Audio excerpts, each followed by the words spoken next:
राम राम राम। ओम चतुर्थोऽध्यायः। श्री भगवान वाच।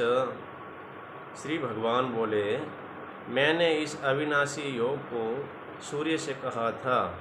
सूर्य ने अपने पुत्र वेश्वत मनु से कहा और मनु ने अपने पुत्र राजा इक्ष्वाकु को कहा।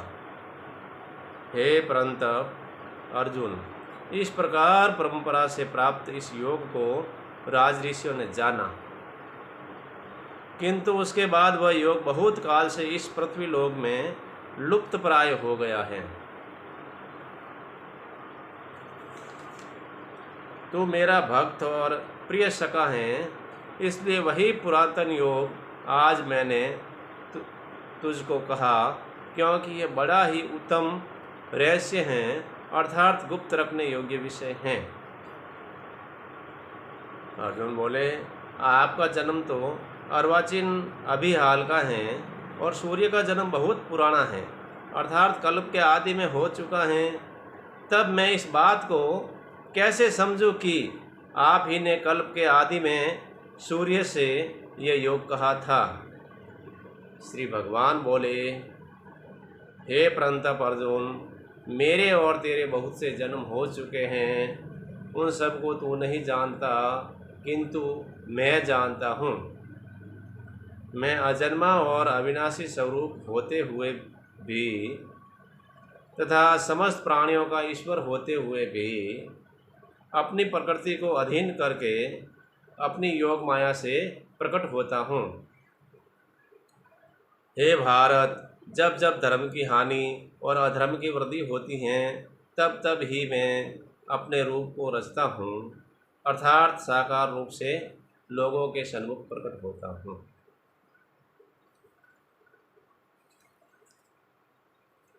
साधु पुरुषों का उद्धार करने के लिए, पाप कर्म करने वालों का विनाश करने के लिए और धर्म की अच्छी तरह से स्थापना करने के लिए मैं युग युग में प्रकट होता हूँ। हे अर्जुन, मेरे जन्म और कर्म दिव्य अर्थात अलौकिक हैं।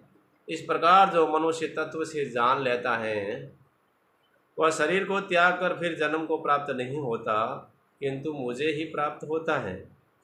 पहले भी जिनके राग, भय और क्रोध सर्वथा नष्ट हो गए थे और जो मुझ में अनन्य प्रेम पूर्वक स्थित रहते थे, ऐसे मेरे आश्रित रहने वाले बहुत से भक्त उपयुक्त ज्ञान रूप तप से पवित्र होकर मेरे स्वरूप को प्राप्त हो चुके हैं। हे अर्जुन, जो भक्त मुझे जिस प्रकार भजते हैं, मैं भी उनको उसी प्रकार भजता हूँ, क्योंकि सभी मनुष्य सब प्रकार से मेरे ही मार्ग का अनुसरण करते हैं।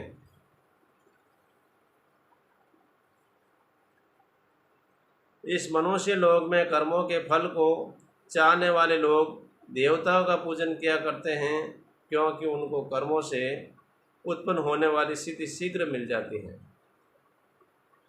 ब्राह्मण, क्षत्रिय, वैश्य और शूद्र, इन चार वर्णों का समूह गुण और कर्मों के विभाग पूर्वक मेरे द्वारा रचा गया है।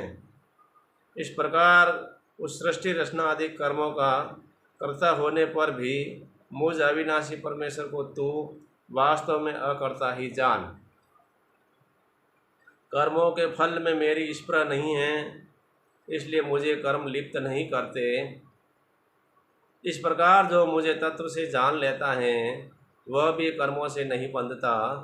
पूर्व काल में मुमुक्षुओं ने भी इस प्रकार जानकर ही कर्म किए, इसलिए तू भी पूर्वजों द्वारा सदा से किए जाने वाले कर्मों को ही कर।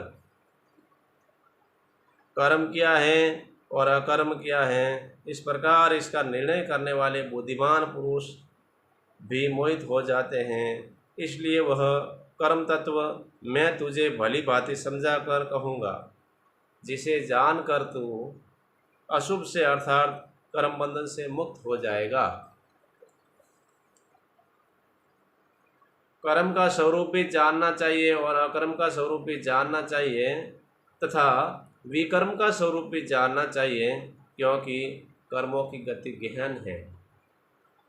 जो मनुष्य कर्म में अकर्म देखता है और जो अकर्म में कर्म देखता है वह मनुष्य में बुद्धिमान है और वह योगी समस्त कर्मों को करने वाला है। जिसके संपूर्ण शास्त्र समस्त कर्म बिना कामना और संकल्प के होते हैं तथा जिसके समस्त कर्म ज्ञान रूप अग्नि के द्वारा भस्म हो गए हैं, उस महापुरुष को ज्ञानी जन भी पंडित कहते हैं।